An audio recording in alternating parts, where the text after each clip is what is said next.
და ვერიკო ანჯაფარიძის ფოტო ყველას გაგვახსენდა უწმინდესთან და ამოტივტივდა კიდევ ერთხელ სოციალურ ქსელში და ამასთანავე ძალიან საინტერესო იყო ის, რომ მრავალ ადამიანს გაახსენდა დაკრძალვის პროცესის დროს, როდესაც 100,000-ობით ქართველი მიემართებოდა სამების საკათედრო ტაძრიდან სიონის საკათედრო ტაძარში, ის სცენა მიგვიყვანს თუ არა ეს გზა ტაძრისაკენ, ვერიკო ანჯაფარიძის ღვთისმშობლის ტაძართან და სხვათა შორის ღვთისმშობლის მიძინების სახელობის არის სიონის საკათედრო ტაძარის და ესეც სიმბოლური, აი ხა ჩვენ სწორედ აი ამ სცენას ვხედავთ, რომელიც 80-იანი წლების ბოლოს რეჟისორმა თენგიზ აბულაძემ გადაიღო და სწორედ ესეთი მნიშვნელოვანი ისტორია უკავშირდება ვერიკო ანჯაფარიძეს მსახიობს, რომელიც ამ ფრაზას ამბობს.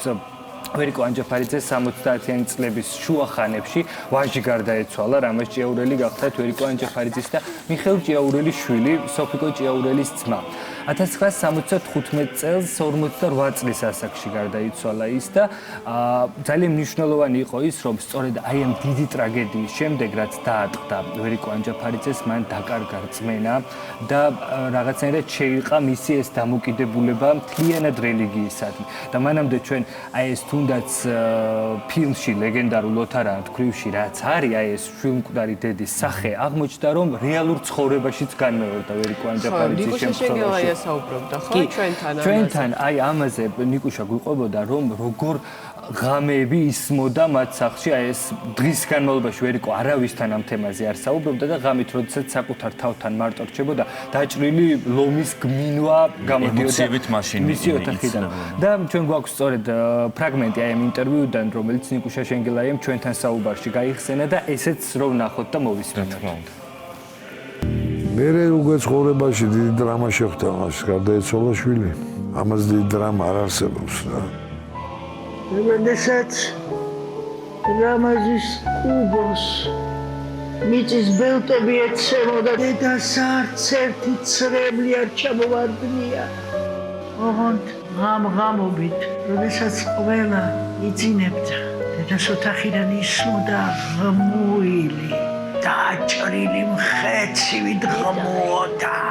მე მახსოვს, იმიტომ რომ გვერდ-გვერდზე გვეძინა, საერთოდ ისეთ ქალი იყო, რომ თავის გულის ტკივილს არ აჩვენებდა ხოლმე რა, მაგრამ არ ვიცი, წლები იყო უძილო ღამეები რა, ღამე ქვითინებდა მარტო ღამე თავისთვის.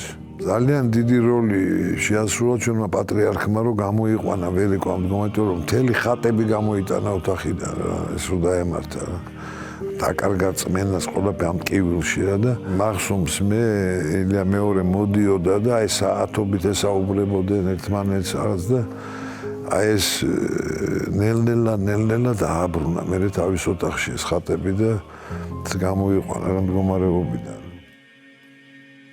დაუბრუნდა რწმენა დიდ მსახიობს ილია მეორესთან უშუალოდ ურთიერთობის შემდეგ და სხვათა შორის ვერიკოსაც განსაკუთრებით ყვარებია პატრიარქთან სტუმრობა სიცოცხლის ბოლო წლებში მიდიოდა სიონში და დიდხანს იდგა ფეხზე გაუმძლევლად მერე სკამს მოუტანდნენ ჩამოჯდებოდა და ღვთისმშობლის ხატისადმი აღავლენდა ხოლმე მის თხოვნას რას შესთხოვდა რა თქმა უნდა ამის შესახებ არავინ არ იცის და სხვათა შორის როდესაც ესაუბრებოდა ხშირად ილია მეორე ვერიკო ანჯაფარიძეს ის ეუბნებოდა რომ როგორც ყურვალს ჭირდება წყალი, აი ასე ველოდები მე თქვენთან შეხვედრას და იმ რჩევებს, იმ დარიგებებს, რასაც უწმინდესი გამოიჩენდა.